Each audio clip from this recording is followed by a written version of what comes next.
มีหยังสิเว้าให้ฟังพี่น้องมื้อที่ยิงกันรอบก่อนเขมรยิงมาก่อนผมจำได้เลยเพราะว่าผมเข้าห้องน้ำอยู่แล้วมีระเบิดลง3ลูกใกล้ๆหม้องที่ผมอยู่ตึ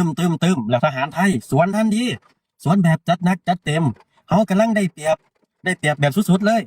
เป็นหยังรู้จักบ่ตกแรงมารัฐบาลไทยเจรจากันก่อนเจรจาเฮ็ดหยังมึงกำลังได้เปรียบเอาเจรจาก็เจรจาไปทหารก็เฮ็ดหน้าที่ไปรัฐบาลก็เจรจาไปมื้อที่สองคือกันเสียงระเบิดมาตอนตี 4ตึ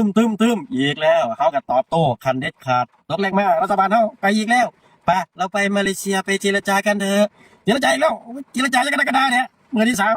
ยิงมาอีกมือที่สามประมาณช่วงตี 5ตึมมาอีกเขาก็ตอบโต้เขากำลังได้เปรียบ3 มือแรกเขาได้เปรียบพี่น้องได้เปรียบแบบได้เปรียบมันก็ยังลากเขาไปเจรจาอยู่มาเลเซียอีกมือที่สี่เขากำลังยึดนั่นยึดนู่นยึดนี่ได้ยึดคืนได้หลายๆหมอง เจรจากันก่อนเมื่อกันแรกได้เปรียบเมื่อจะไปเจรจาไหมเอายังดูเนี่ยเมื่อสุดท้ายมือที่หาพี่น้องเขายึดโดยได้ทุกอย่างเลยเด้เขายึดพื้นที่ที่มีปัญหาเป็นพื้นที่พิพาทได้หมดทุกหมองแล้ว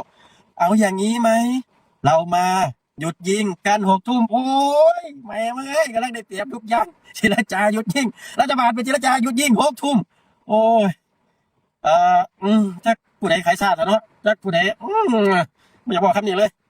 เขาได้เปรียบทุกอย่างพี่น้องเขาเป็นต่อทุกอย่างพี่น้อง มันพยายามลากเขาไปเจรจาเพื่อที่สิหยุดยิงมึงสิหยุดเฮ็ดหยังมึงหยุดได้กูมองแล้วมึงหยุดต่อไปเลยจนมันบ่เหลือหยังแล้วหยุดจนมันออกมากราบมาไหว้พูนมึงสิโอ้ยตายบ่มีคำสิบอกพี่น้องเลยรัฐบาลที่ผ่านมาผู้ใดสิเลือกรัฐบาลที่ผ่านมากลับขึ้นมาเป็นรัฐบาลอีกก็พิจารณาเอาเด้อหมดพี่น้องเอ้ยมันเป็นรัฐบาลเขาเอาให้ฟังซำนี้แหละ